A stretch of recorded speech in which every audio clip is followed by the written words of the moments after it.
Bapak Ibu Saudara sekalian. Haleluya. Saya percaya hari ini yang datang adalah orang-orang yang diberkati Tuhan. Amin. Kita semua ada dalam perlindungan Tuhan. Sebab kita semua dikasihi oleh Tuhan. Haleluya. Mari semuanya kita berdoa, kita akan masuk dalam hadirat Tuhan. Terima kasih Bapa.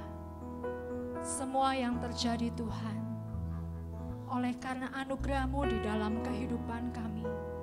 Kami ada saat ini Tuhan Yesus. Satu kerinduan kami, yaitu menyembah Engkau Tuhan. Kami rindu masuk dalam hadirat-Mu Tuhan. Dan kami rindu Tuhan Yesus meninggikan nama-Mu Tuhan. Sebab kami bersyukur Tuhan Yesus atas segala kebaikan-Mu di dalam kehidupan kami Tuhan. Kami dapat lewati segala sesuatu sebab Engkau beserta kami. Dan hari ini Tuhan Yesus kami juga percaya Engkau ada di tengah-tengah kami Tuhan. Dan Engkau sedang berkarya di dalam setiap kami Tuhan. Terima kasih Bapa. Terima kasih Tuhan Yesus. Haleluya.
Menyembah-Mu Tuhan. Ku datang Tuhan dalam hadirat-Mu, berhiaskan kekudusan. Seluruh surga sujud menyembah-Mu. Ku tersungkur Kuduslah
Tuhan, tempat ini Tuhan Yesus sudah Kau penuhi dengan hadirat-Mu Tuhan.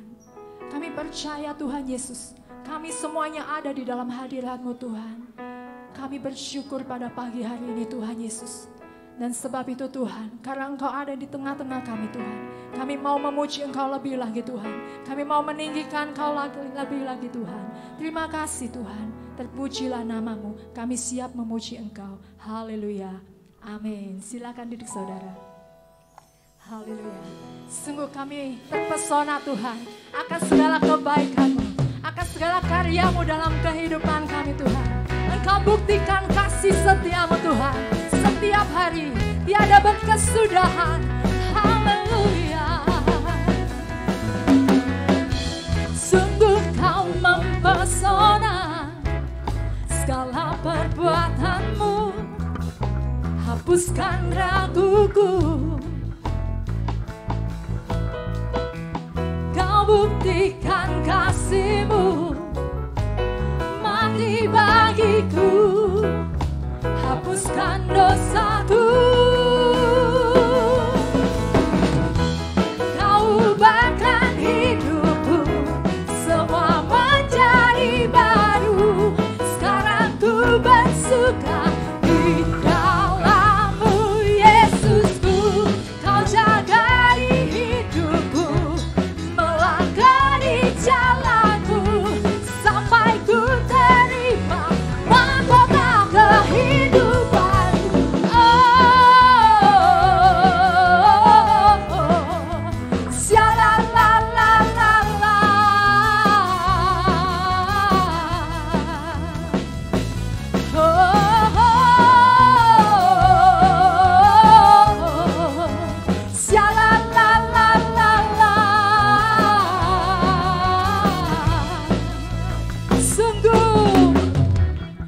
Sungguh Kau mempesona, segala perbuatan-Mu hapuskan raguku. Amin. Kau buktikan kasih-Mu mati bagiku, hapuskan dosaku. Kau ubahkan hidupku, semua menjadi baru. Sekarang ku bersuka di dalam-Mu Yesusku. Kau jagai hidupku, melangkah di jalan-Mu, sampai ku terima mahkota kehidupanku.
mendapatkan mahkota kehidupan? Coba angkat tangannya. Yes, kita semua mendapatkannya, amin. Sebab kita semua disayang oleh Tuhan. Haleluya. Semua joget untuk Tuhan, amin. Bergoyang.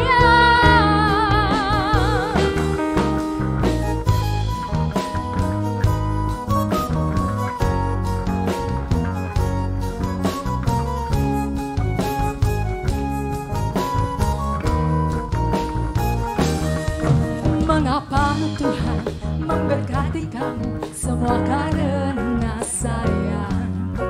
Mengapa Tuhan menyelamatkanmu semua karena sayang? Mengapa Tuhan menyembuhkan kamu semua karena sayang? Mengapa Tuhan memulihkan kamu semua karena sayang? Tahukah dirimu betapa besar kasih sayang Tuhan padamu, sehingga Dia rela berkorban.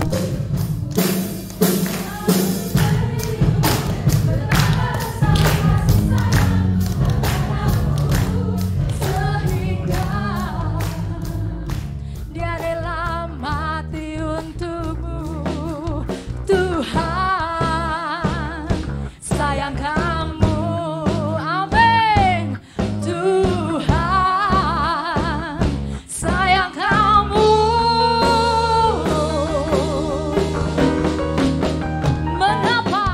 Mengapa Tuhan memberkati kamu semua karena sayang? Mengapa Tuhan menyelamatkanmu semua karena sayang? Mengapa Tuhan menyembuhkan kamu semua karena sayang? Mengapa Tuhan memulihkan kamu semua karena sayang? Tahukah dirimu betapa besar kasih sayang Tuhan padamu, sehingga Dia rela berkorban untukmu. Tahukah dirimu betapa besar kasih sayang Tuhan padamu, sehingga Dia rela mati untukmu. Tuhan sayang kamu, amin. Tuhan sayang kamu. Tahukah dirimu betapa besar kasih sayang Tuhan padamu, sehingga Dia rela berkorban untukmu. Tahukah dirimu betapa besar kasih sayang Tuhan padamu, sehingga Dia rela mati untukmu. Tuhan sayang kamu. Tuhan sayang kamu. Tahukah dirimu betapa besar kasih sayang Tuhan padamu, sehingga Dia rela berkorban untukmu. Tahukah dirimu betapa besar kasih sayang Tuhan padamu, sehingga Dia rela mati untukmu. Tuhan sayang kamu, amin. Tuhan sayang kamu.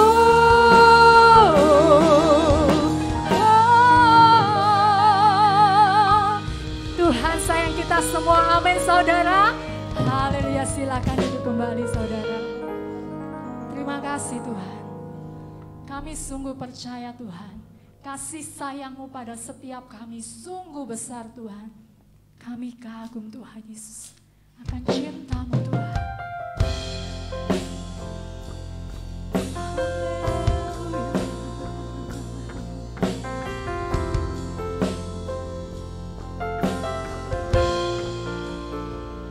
Ku kagum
terbatas kuasa-Mu, amin.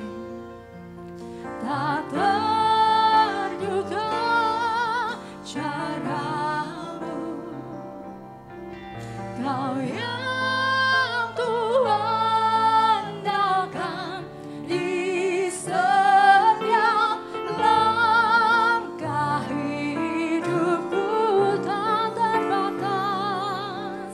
Tak terbatas kasih-Mu, tak terduga jalan-Mu. Kau yang ku percaya di segala musim hidupku. Kami kagum-akan Engkau Tuhan.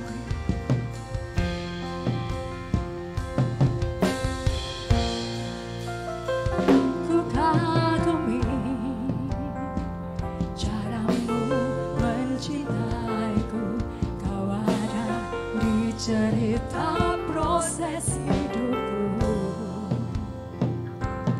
Di titik terendahku Kau hadir untuk mengangkatku. Ku tahu Kau tak menyerah akan hidupku.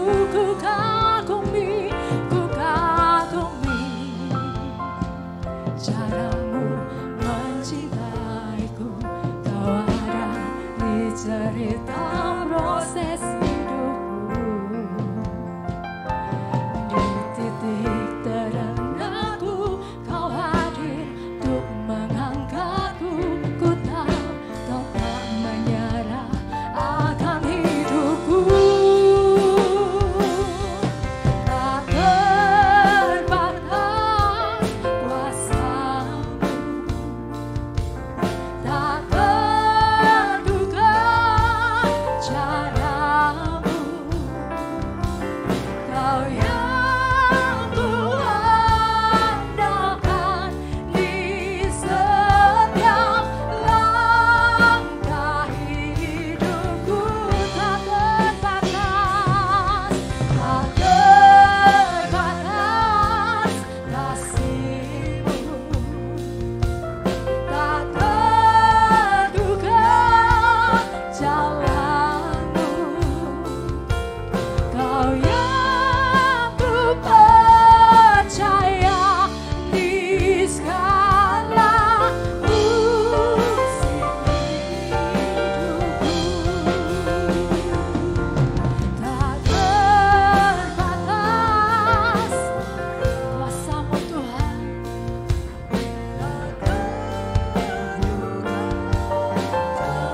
Amin Tuhan.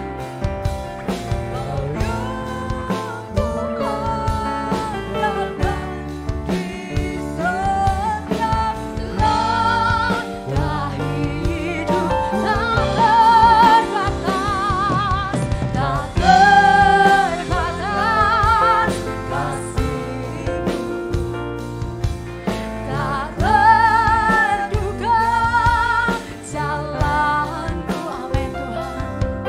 Kau yang ku percaya di segala musim hidupku. Kami percaya Tuhan, cara-Mu mengangkatku, cara-Mu mengubah hatiku, cara-Mu menuntunku. Tak terbatas di dalam hidupku. Cara-Mu mengangkatku, amin Tuhan. Cara-Mu mengubah hatiku, cara-Mu menuntunku, amin Tuhan. Tak terbatas di dalam hidupku.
musim kehidupanku. Engkau yang ku andalkan, Engkau yang ku percaya. Sebab hanya Engkau Allah yang sanggup, sebab Engkau Allah yang terbesar. Lakukan segala perkara. Haleluya.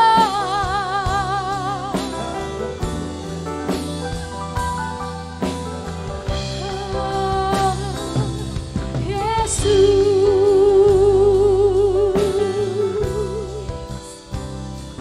di setiap musim hidupku Kau selalu hadir. Sebab Engkau Allah Immanuel, Immanuel, Immanuel.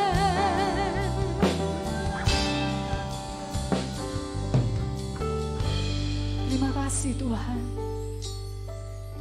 Satu-satunya yang kami andalkan yaitu Engkau Tuhan Yesus. Engkau yang mau mati bagi kami Tuhan. Kami percaya Tuhan, Engkau yang mau memberikan yang terbaik di dalam setiap kehidupan kami Tuhan. Saat ini Bapa, kami hanya percaya akan firman-Mu Tuhan. Sebab firman-Mu lah terang bagi setiap jalan-jalan kami Tuhan. Dan hari ini Tuhan, kami mau mendengarkan firman-Mu itu Tuhan. Sebab kami percaya ada kekuatan baru, ada semangat yang baru Tuhan, ada damai-Mu Tuhan, ada sukacita-Mu Tuhan. Terima kasih Bapa, Kau memberkati hamba-Mu yang akan menyampaikannya Tuhan. Kiranya Kau urapi dia Tuhan dan penuhi dia dengan Roh-Mu yang kudus Tuhan Yesus. Semua yang dia sampaikan Tuhan, kami akan memperoleh remanya Tuhan. Terima kasih Bapa, di dalam nama Tuhan Yesus kami berdoa. Haleluya. Amin. Silakan duduk. Haleluya, puji Tuhan. Salam Bapak Ibu sekalian. Hari ini kita akan sama-sama menikmati apa yang menjadi pesan Tuhan untuk kita semua. Kalau kurang dingin bisa ditambah AC, ya. Baik, kita akan lihat di dalam kitab Injil Lukas pasal 19 ayat 13. Lukas 19 ayatnya yang ke-13 kita akan membaca ajaran firman Tuhan ini, pesan Tuhan untuk kita, di mana Tuhan Yesus mengajar kepada para murid-muridnya, pada pengikut-pengikutnya. Kadang-kadang Tuhan memberikan ilustrasi untuk menyampaikan firman Allah. Kadang-kadang Tuhan juga memberikan ajarannya dalam bentuk perumpamaan, ya, supaya mereka ingat dan mengerti, bisa nyantol gitu ya, supaya mereka yang mendengar itu memahami dan mengerti dan mendalami, dan akhirnya mereka akan menjadi orang-orang Kristen yang kuat, ya, tangguh gitu, tahan banting, dan anak Tuhan yang punya semangat. Karena Tuhan tahu di dalam kehidupan setiap anak-anaknya memiliki potensi, ya, memiliki anugerah yang namanya talenta. Minimal setiap orang Kristen itu kita dapat satu, minimal, ya. Ada juga yang Tuhan berikan talenta itu lebih daripada satu. Oleh karena itu pada pagi ini kita akan belajar dari ayat 13. Sekali lagi kita akan bersama-sama untuk bangkit berdiri sembari kita baca dengan suara yang keras ayat 13, ya. Kitab Matius 19:13. 1, 2, 3. Ia memanggil 10 orang hambanya dan memberikan 10 mina kepada mereka. Katanya, pakailah ini untuk berdagang sampai aku datang kembali. Perlu digarisbawahi, di situ dikatakan pakailah ini untuk berdagang sampai aku datang kembali. Silakan duduk. Jadi pengajaran ini bukan sekedar ya bagaimana prinsip kepada orang Israel untuk berbisnis, ya, berdagang, supaya mereka menjadi orang yang diberkati secara materi. Tetapi ayat-ayat ini juga mengandung arti secara rohani, supaya mereka juga tidak hanya menjadi orang Kristen yang hanya menerima berkat-berkat rohani, tetapi berkat-berkat yang kita dapatkan dari Tuhan melalui iman, melalui kesetiaan, melalui pelayanan, melalui pengabdian, kita aplikasikan, kita lipat gandakan terhadap orang lain. Oleh sebab itu firman Allah temanya berbicara tentang berdagang sampai aku datang kembali. Berdagang sampai aku datang kembali. Tuhan ini memberi 10 mina kepada 10 hambanya. Karena hambanya, Tuhan ini akan pergi. Makanya Tuhan ini menitip 10 mina untuk 10 orang. Biar dikembangkan, lipat gandakan, berdaganglah. Karena mina itu uang. Gandakanlah uang itu berlipat-lipat ganda sampai Sang Tuhan itu datang kembali. Dan ini berbicara tentang siapa? 10 hamba ini bicara tentang gereja, anak Tuhan, saya dan saudara. Tuhan itu berbicara tentang Yesus. Setelah melaksanakan misinya di dunia 3,5 tahun, dia hidup melayani, memberkati, menyembuhkan, menghibur, mengampuni, dan menyelamatkan. Akhirnya Tuhan Yesus dia wafat dan dikubur, naik. Pada hari ketiga dia bangkit dan terus naik ke sorga, tinggal bersama dengan Bapa yang ada di sorga. Nah, disitulah tentang Tuhan ini, dia pergi ke tempat jauh. Tetapi ayat ini juga bilang dia akan kembali. Akan kembali kepada siapa? Kepada sang hamba-hamba ini untuk minta pertanggungan jawab. Apa yang sudah dia kasih, apa yang sudah dia percayakan kepada 10 hamba ini, nanti dia minta apakah selama di dunia ini engkau bisa menghasilkan, melipat gandakan anugerah yang Tuhan beri. Nanti Tuhan akan datang kembali dan dia akan meminta pertanggungan jawab. Nah, dari ayat inilah saya dapat memberikan kesimpulan ada 3 hal. Berdagang sampai aku datang kembali.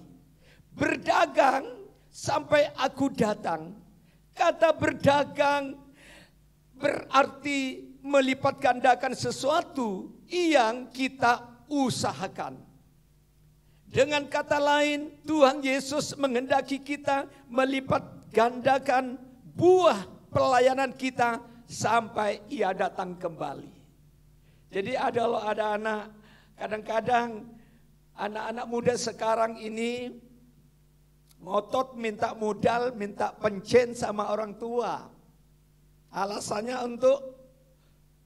untuk modal, ya, untuk bisnis. Tapi karena anak ini belum punya pengalaman-pengalaman berbisnis, bukan menghasilkan keuntungan, bukan bertambah banyak modalnya, malah tambah habis.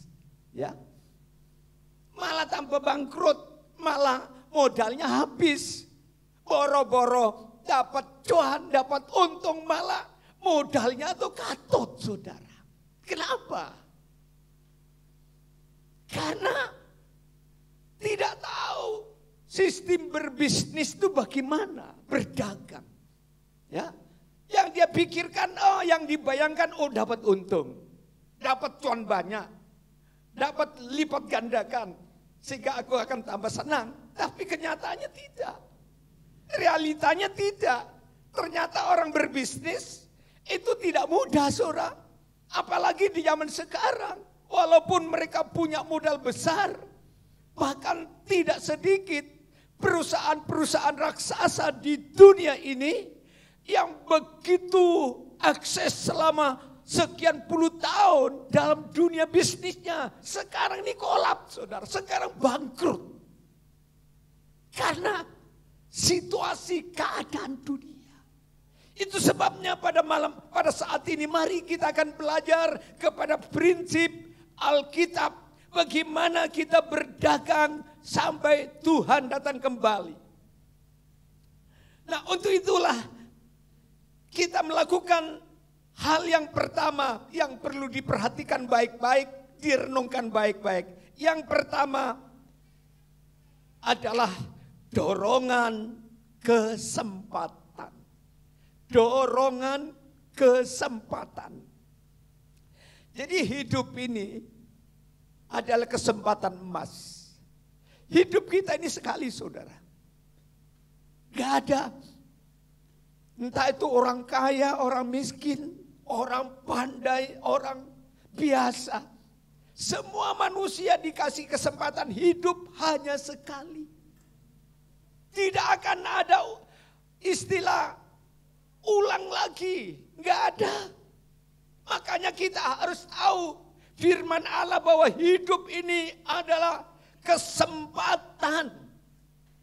Kesempatan emas yang kita harus manfaatkan, maksimalkan kesempatan kita. Semasa hidupmu yang masih muda, ini kesempatan untukmu belajar, kuliah, serius, membangun, mencari ilmu setinggi-tingginya. Yang sudah berumah tangga, inilah kesempatan untuk membangun rumah tangga supaya rumah tangganya tetap ideal sesuai dengan kerinduan Tuhan. Kepada saudara yang berbisnis, ini kesempatan saudara mengerjakan bisnismu semaksimal mungkin. Jangan main-main. Zaman sekarang ini bukan zaman 50 tahun yang lalu. Dunia sekarang ini banyak pengangguran. Apalagi negara-negara yang sudah maju teknologinya. Jasa-jasa manusia SDM itu sudah diganti dengan alat sarana yang namanya robot, saudara. Perusahaan, pabrik, rumah sakit, restoran, kegiatan-kegiatan yang lain ini sekarang sudah banyak ditangani oleh yang namanya robot. Robot itu kerjanya 24 jam. Tidak perlu makan, tidak perlu rokok, tidak perlu istirahat. Sesuai dengan majikannya mau di setting 24 jam, kerja 24 jam. Oleh sebab itu Bapak Ibu, hidup ini kesempatan. Kesempatan yang pertama, hidup ini kesempatan emas yang tak terulang lagi. Kita lihat di dalam Lukas pasalnya yang ke-16. 27 sampai 29. Ada orang yang menyesal dia. Wah, setelah dia mati baru sadar. Baru dia sadar. Baru dia menyesal untuk bertobat. Namanya orang kaya. Di dalam kitab Lukas pasalnya yang ke-16. Kita lihat di dalam Lukas 16 ayatnya yang ke-27 sampai 29. Haleluya. Kata orang itu, kalau demikian aku minta kepadamu Bapa, supaya engkau menyuruh dia ke rumah ayahku. Sebab masih ada 5 orang saudaraku. Supaya ia memperingati mereka dengan sungguh-sungguh, agar mereka jangan masuk kelak ke dalam tempat penderitaan ini. Tetapi kata Abraham, ada pada mereka kesaksian Musa dan para nabi. Baiklah mereka mendengarkan kesaksian itu dan seterusnya. Saudara, di dalam pasal 16 ayat 19 ini ada satu kisah dalam ilustrasi yang diajarkan oleh Tuhan. Ada dua kelompok orang. Yang pertama adalah kelompok orang kaya raya. Yang kedua adalah kelompok orang miskin. Yang kaya tidak disebutkan namanya, tetapi si miskin disebutkan namanya si Lazarus. Karena si miskin ini sebatang kara, gak punya pekerjaan, gak punya rumah tinggal, gak punya keluarga, gak punya saudara. Dia mencoba untuk mengisi kebutuhan perutnya melalui minta-minta. Tibalah saatnya tiba ke rumah si kaya ini. Sampai si rumah kaya ini dia minta sepotong roti. Sebenarnya bukan sepotong. Remah-remah roti itu artinya sisa-sisa makanan. Yang sudah jatuh dari meja ke lantai. Dia berbaring, saudara. Karena ingin mendapatkan remah-remah itu, dia berbaring di depan si kaya. Tapi si kaya tidak memberi satu potong pun roti. Padahal si kaya ini memiliki kesempatan, saudara. Kesempatan dan kemampuan. Namanya kaya. Apa sih salahnya ngasih sepotong roti? Apa ruginya? Apa beratnya? Apa susahnya sepotong roti, apalagi itu dikatakan remah-remah. Yuk kasih satu potong aja. Dia tidak akan bangkrut. Tapi si kaya ini tidak peduli atas penderitaan si miskin. Padahal itu kesempatan emas bagi dia. Yang dia pikirkan hanya bagaimana hidup berpoya-poya. Bagaimana hidup hanya memuaskan keinginan daging, keinginan mata, keinginan hawa nafsunya. Dan Alkitab berkata, tidak lama anjingnya dikeluarkan dari dalam rumah si kaya dan digigitlah si Lazarus sampai mati. Ya, waktu dia mati, saudara, namanya orang miskin mungkin dikubur apa adanya, langsung dikubur, tetapi jiwa dan rohnya dijemput oleh malaikat ke sorga. Tinggal bersama Abraham yang waktunya berbeda kurang lebih sekitar 2000 tahun jaraknya antara Abraham dan si kaya ini. Nah, saudaraku, waktu si miskin ini mati, dia pikir, aku kuat, aku punya uang, aku punya dokter pribadi, aku punya vitamin banyak. Makanan menuku juga standar ilmu kesehatan. Aku tidak kekurangan gizi dan seterusnya. Saudara tahu, tiba-tiba si kaya ini meninggal juga. Tanpa diceritakan sakit apa. Dan waktu dia meninggal, namanya orang kaya.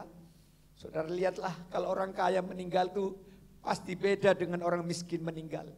Yang maisong, yang antar, yang mengirim karangan bunga, ucapan-ucapan tuh kalau orang kaya pasti penuh.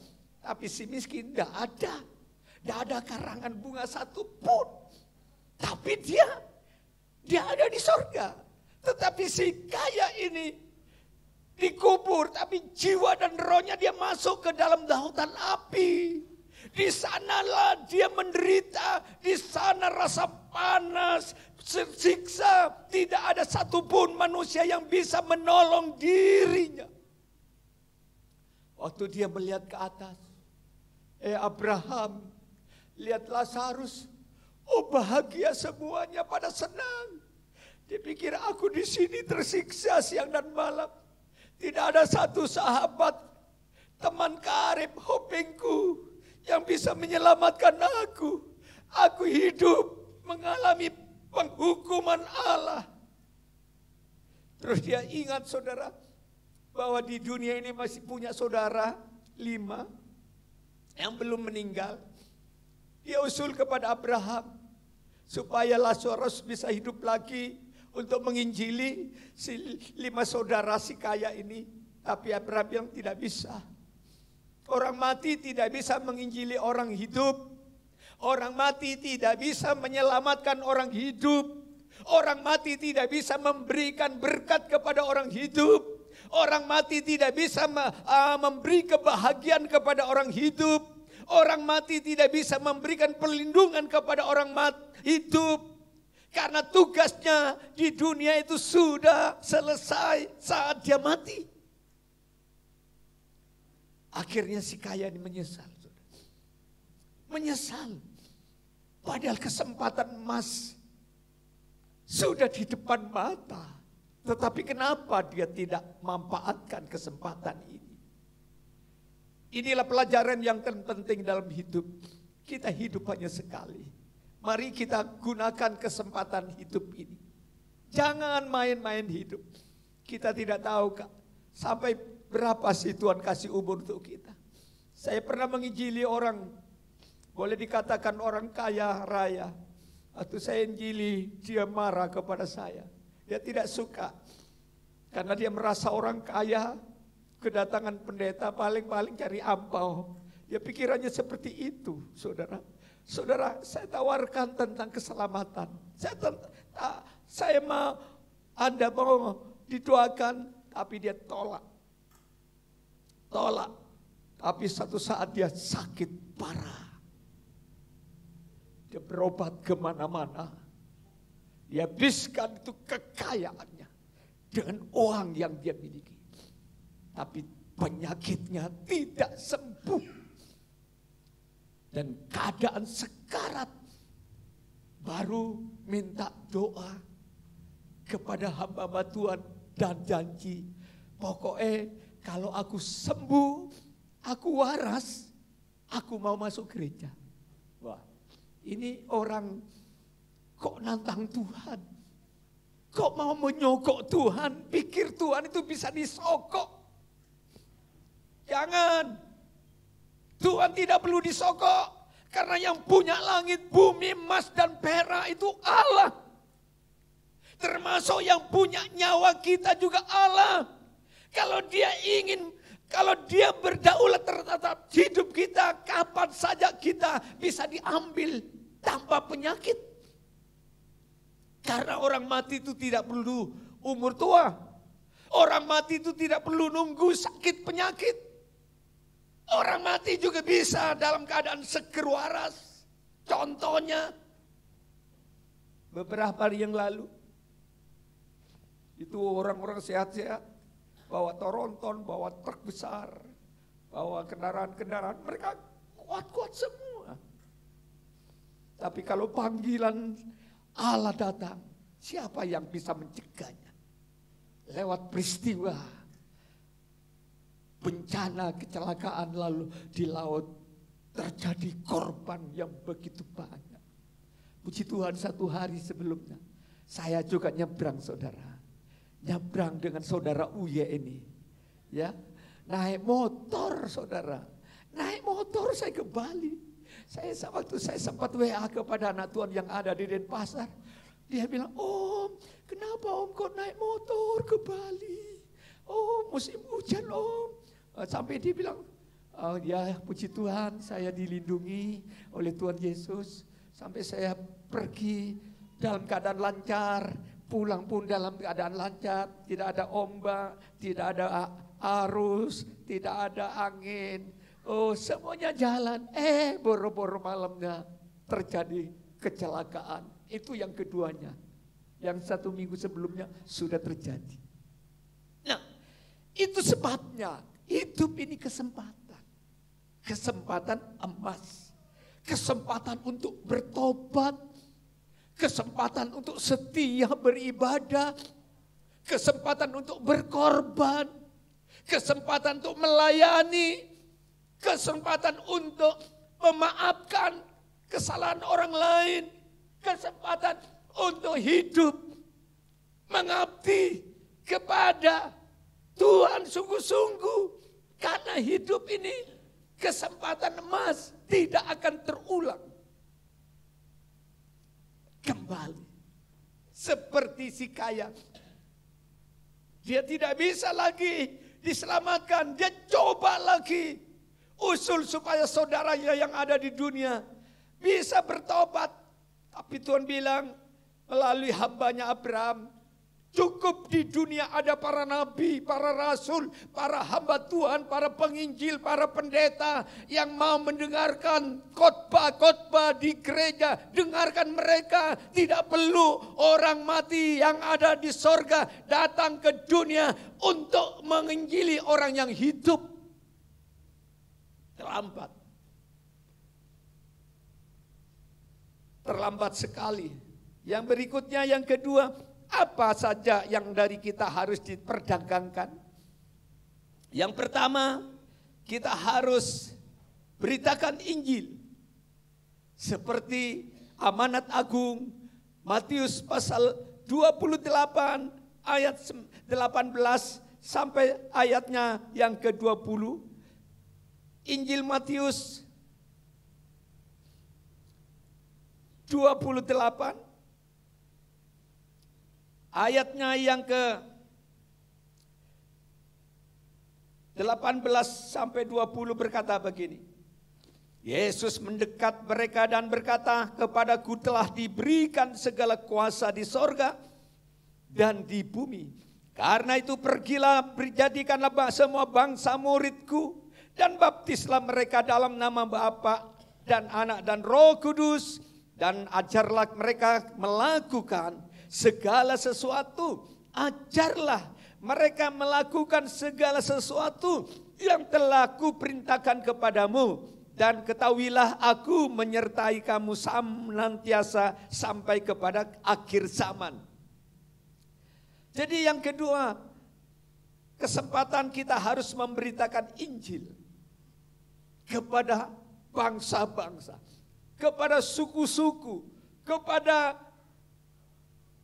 daerah-daerah yang terpencil, yang membutuhkan siraman rohani melalui pelayanan kita. Sebabnya pada tanggal 17 bulan Juli ini, gereja kita punya pelayanan misi ke Sarongan sana. Ayo dukung saudara, ya, dukung pelayanan misi ke daerah ini. Ya. Tanggal 18 sampai 20 saya ada pelayanan misi ke Salatiga, Jawa Tengah. Nah, pelayanan-pelayanan keluar ini perlu juga didukung oleh jemaat.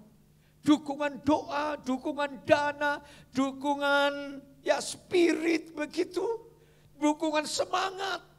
Penginjilan ini membutuhkan pengorbanan saudara. Di zaman Tuhan memberitakan Injil dari desa, dari kota, dari pulau sampai ke kota Roma itu gak mudah. Mereka harus jalan kaki, naik perahu. Kadang-kadang mereka dihadang dengan binatang-binatang buas. Kadang-kadang juga dihadang oleh ahli-ahli Taurat dan sebagainya.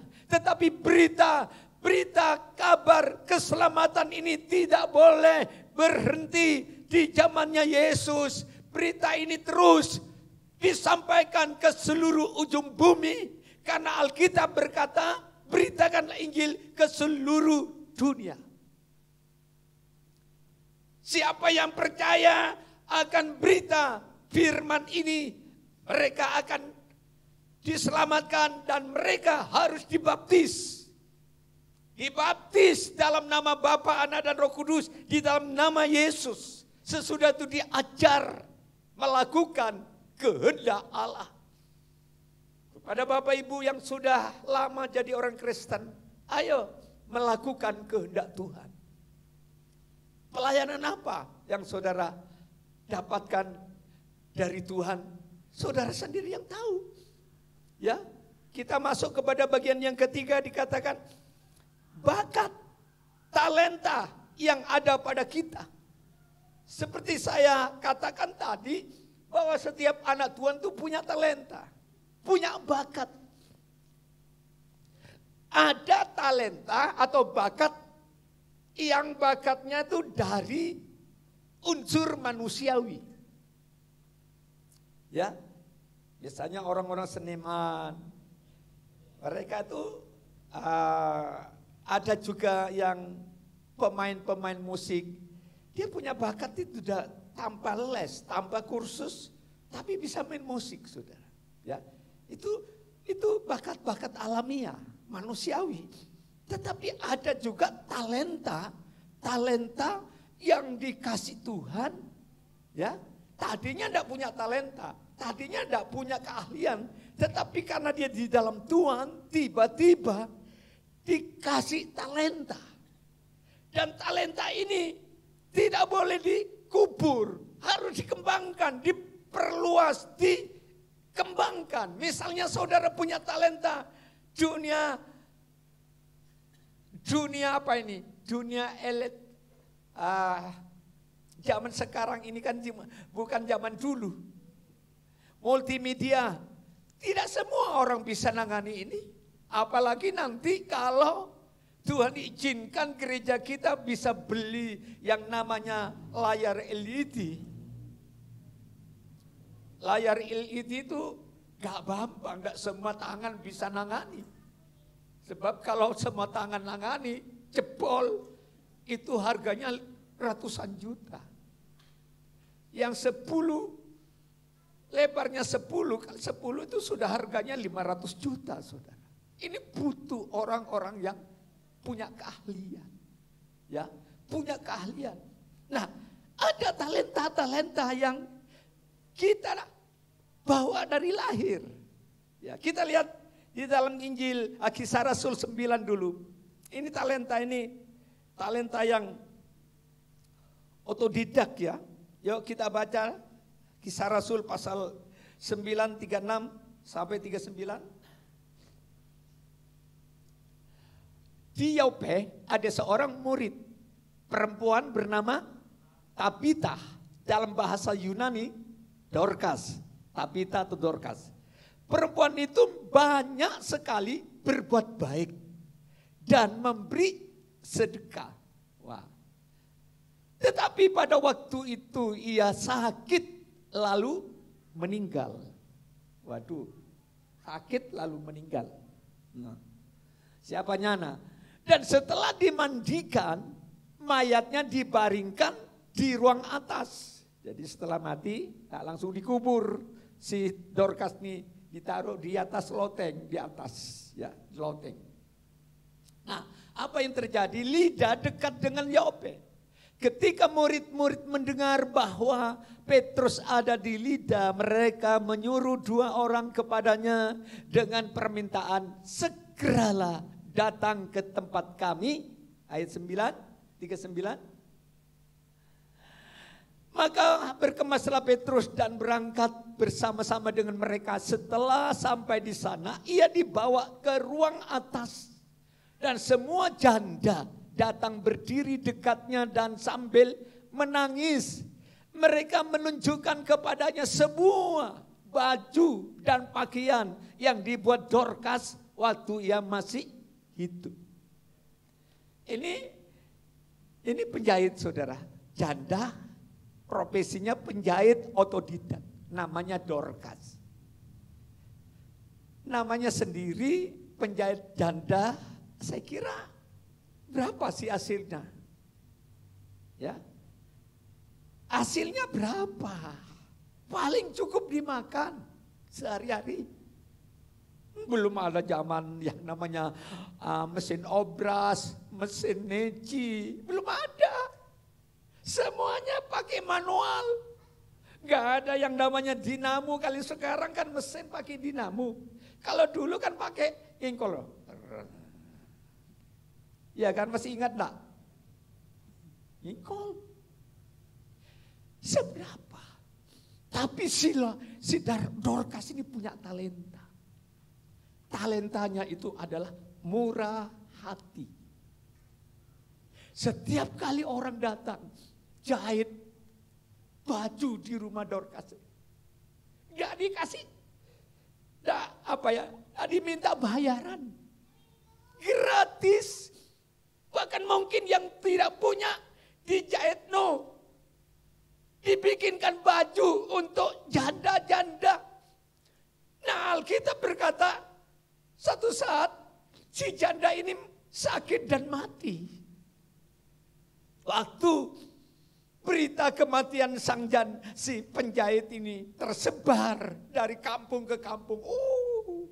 Itu orang-orang yang pernah dikasih, dibantu oleh si Dorcas. Semuanya nangis, saudara. Nangis. Sedih. Merasa kehilangan. Mungkin satu dengan yang lain cerita, ibu ini baik. Oh, ini suka menolong aku. Suka kasih baju baru.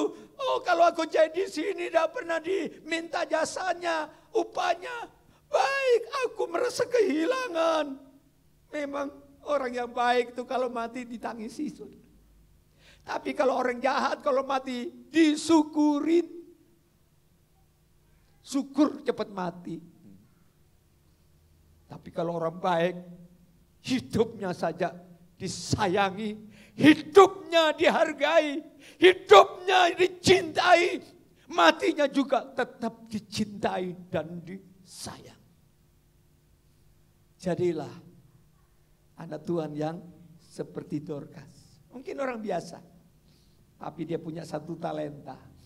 Talentanya bukan hanya untuk diri, tetapi juga untuk orang lain.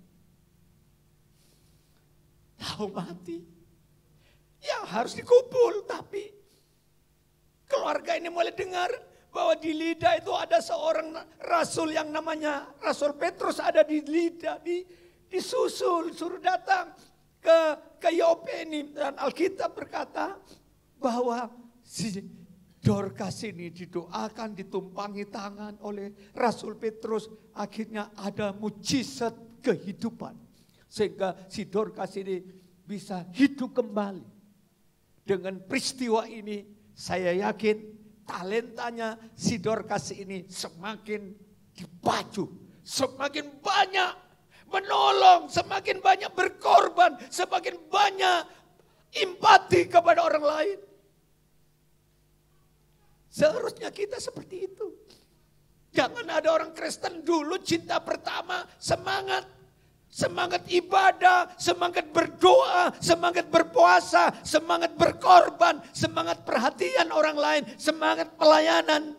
Makin lama bukan tambah semangat, malah tambah lama tambah kendor. Cintanya kendor, kasihnya kendor, kesetiaannya kendor, ibadahnya kendor, pengorbanannya kendor. Jangan. Kita kan lama-lama bukan tambah muda. Tambah lama umur kita tambah tua.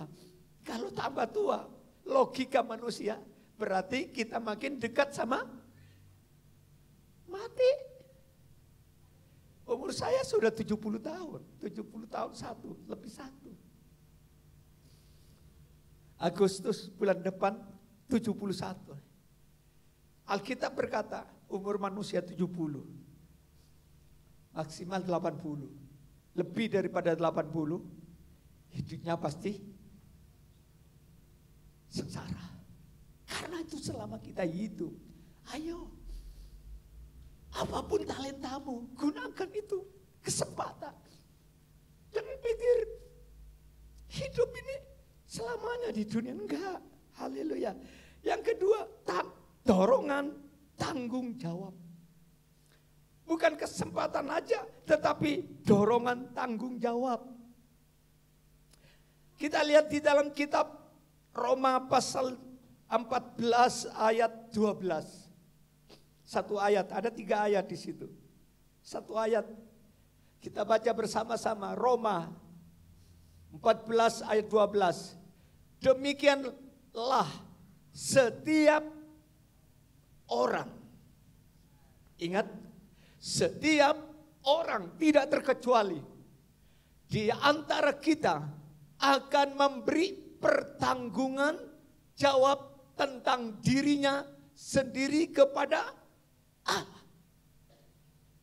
Nanti ada pertanggungan jawab kita kepada Allah secara pribadi.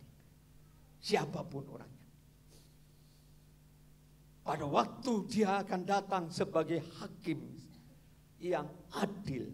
Kalau kita baca di dalam kitab Wahyu 20, akan mengadili orang yang mati, orang yang hidup, harus menghadap tahta pengadilan ilahi. Dan semua nama-nama itu tertulis di list buku Al-Hayat miliknya Tuhan. Siapa-siapa yang namanya tidak tertulis di list nama daftar orang-orang yang harus masuk surga, itu dibuang ke neraka. Siapapun orangnya. Itu sebabnya keselamatan itu tidak boleh diwakili. Kita ini bukan DPR, Dewan Perwakilan Rakyat, tidak. Kita harus mengerjakan keselamatan secara individu, siapapun orangnya. Orang tua tidak bisa menyelamatkan anak, anak tidak bisa menyelamatkan orang tua, suami tidak bisa menyelamatkan istri, sebaliknya istri tidak bisa menyelamatkan suami. Keselamatan harus dikerjakan sendiri-sendiri lewat iman kepada Yesus. Tepuk tangan untuk Tuhan. Karena satu saat kita harus memberi pertanggungan jawab. Perbuatan kita, hidup kita di dunia. Kalau secara hukum dunia, kalau orang punya hutang, kalau yang bersangkutan wafat, dianggap lunas. Kalau saudara kredit di KPR, perumahan, 15 tahun, 20 tahun, tiba-tiba di perjalanan baru seperempat jalan kreditnya wafat, itu dianggap lunas, hangus, habis. Tapi di hadapan Tuhan tidak ada sistem seperti itu. Semua kesalahan, semua hal-hal yang baik dan benar itu dipertanggungjawabkan kepada Tuhan. Itu kesempatan kita, ya, supaya nanti pada waktu kita tutup mata, kita akan berkata, ini hamba. Nanti sang Tuhan berkata, hei hambaku yang setia dan adil, yang setia dengan perkara-perkara yang kecil, sabaslah engkau, duduklah bersama aku di dalam kerajaannya. Tapi hamba yang bodoh, yang malas, tempat sudah disediakan katanya, dilempar ke dalam lautan api. Terakhir, dorongan kesetiaan. Wahyu pasal 2, mungkin ada satu perlu yang dikoreksi. Pasal 2 ayat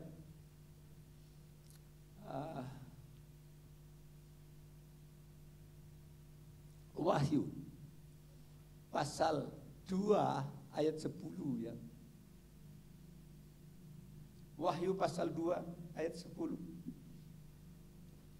Yuk kita baca ayat terakhir ini. 1, 2, 3. Jangan takut terhadap apa yang harus engkau derita. Sesungguhnya iblis akan melemparkan beberapa orang dari antara kamu ke dalam penjara supaya kamu dicobai dan kamu akan beroleh kesusahan selama 10 hari. Ayat terakhir ini, hendaklah engkau setia sampai mati dan aku akan mengaruniakan kepadamu mahkota kehidupan. Ini yang disebut dorongan kesetiaan. Sampai kapan kita setia ikut Tuhan? Sampai kapan kita setia melayani Tuhan? Sampai kapan kita datang beribadah kepada Tuhan? Sampai kapan kita berkorban kepada Tuhan? Sampai mati. Saat kita meninggal dunia, itulah tugas kita selesai. Tinggal menerima mahkota, menerima pahala. Jadi apapun yang saudara lakukan di dunia ini, ingat, tidak akan pernah hilang. Satu saat kita tinggalkan semua aset yang kita miliki di dunia. Kita tidak akan pernah membawa aset berapapun nilainya, entah emas, berlian, dolar. Pada saat kita tutup mata, kita tidak akan pegang itu semuanya. Semuanya tinggalkan di dunia, tinggalkan di rumah. Saya tidak tahu siapa yang akan memakainya. Ada juga bisa dipakai orang lain. Tetapi satu saat pada waktu kita tutup mata, setiap pengorbananmu untuk pekerjaan Tuhan, untuk pelayanan, untuk hamba Tuhan, itu tidak akan hilang. Mungkin di dunia hilang, tapi berubah. Bentuknya bukan lagi rupiah, bukan lagi yang namanya benda-benda yang sementara ini, tetapi berubah menjadi mahkota pahala yang abadi. Itu sebabnya engkau setia seperti Yesus, setia melayani manusia yang berdosa sampai wafat, sampai mati di atas kayu salib. Hari ini kita boleh menyukuri bisa menerima tubuh dan darahnya. Mari kita berkata, Tuhan, inilah kesempatan bagi kami untuk berdagang, untuk melipat gandakan talenta, pelayanan, kesetiaan, pengorbanan, tenagaku, pikiranku, keahlianku. Aku manfaatkan supaya tidak hanya tinggal satu tapi berkembang. Sehingga saatnya Tuhan katakan, hamba yang setia, sabarlah kau bersama-sama aku di tempat yang kekal dan abadi. Tuhan Yesus memberkati engkau, apapun keadaanmu, situasimu, walaupun di dalam ayat 10 katakan ada aniaya, ada cobaan, ada tantangan, ada penjara, bertahan terus, ikut Tuhan, jangan menoleh ke belakang. Perjalananmu semakin dekat menuju finish yang Tuhan sudah siapkan. Di dalam nama Yesus, Tuhan memberkati kita. Amin. Haleluya. Kita nyanyi satu lagu, kita masuk dalam ibadah perjamuan kudus.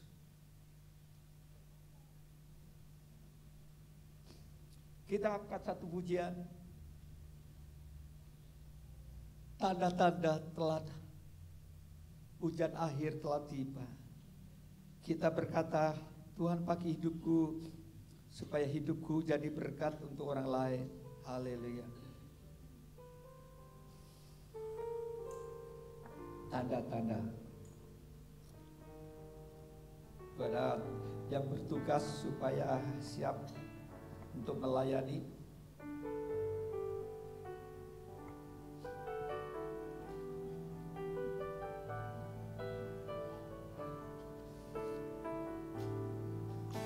Tanda-tanda telah nyata, Hujan akhir telah tiba.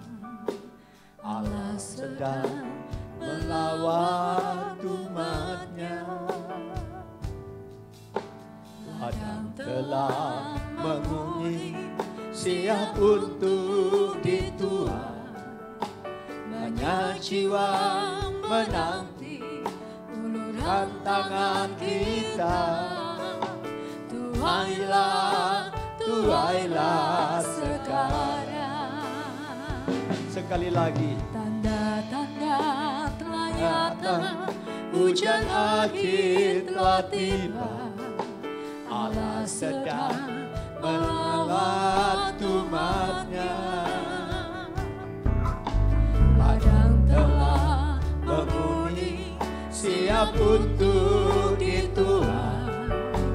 Banyak jiwa menanti uluran tangan kita.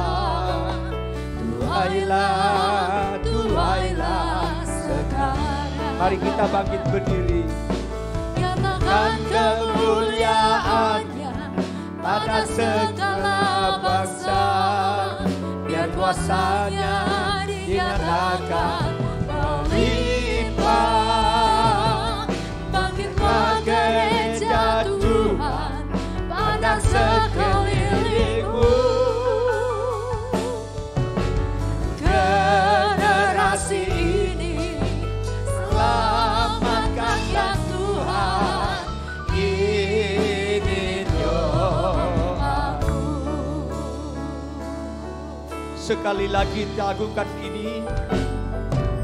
Tanda-tanda telah nyata, hujan akhir telah tiba. Allah sedang melawat umatnya. Ladang telah menguning, siap untuk dituai. Banyak jiwa menanti uluran tangan kita. Tuailah, tuailah sekarang. Nyatakan kemuliaannya pada segala bangsa. Biasa nyata menyatakan melimpah. Bangkitlah gereja Tuhan, pandang sekelilingmu. Generasi ini selamatkan ya Tuhan. Ini doaku. Generasi ini selamatkan ya Tuhan. Ini doaku sembah Dia. Ini doaku, ini doa, ini doaku.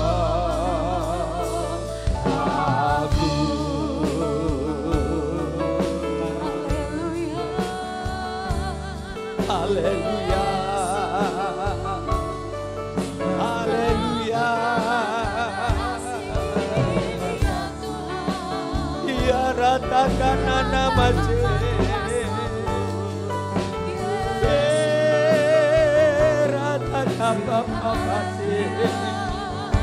Ya rataka papa Ya rataka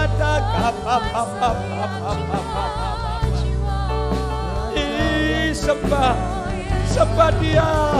Ya rataka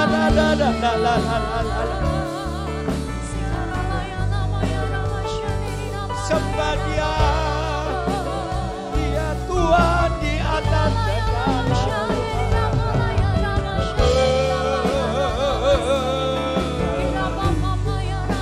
Haleluya. Terima kasih. Biar kami mau berdagangkan berkat-berkat rohani selagi ada kesempatan, selagi masih ada waktu. Karena kami sadar hidup ini sekali di dunia. Hidup ini tidak akan diulangi lagi. Hidup ini tidak akan pernah kembali ke masa lalu. Hidup ini satu saat akan berakhir.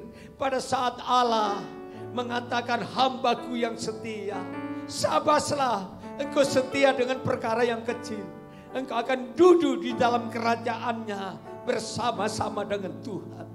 Di dalam nama Yesus, biar seberapa kami yang dengar firman, seberapa kami sudah mengerti firman, sebagaimana kami memahami kebenaran firman, kami akan terus kami berjuang, terus kami berkarya, terus kami bersemangat selagi ada kesempatan. Di dalam nama Yesus, berkati kami semua, anak-anak-Mu, hamba-hamba-Mu, di mana sebentar kami akan bersekutu dengan tubuh dan darah Yesus. Sucikan dan kuduskan, biar kami boleh menjadi satu dengan tubuh dan darah-Mu. Di dalam nama Bapa, Putra dan Roh Kudus, di dalam nama Yesus, kami terima dengan iman. Haleluya, amin. Silakan duduk.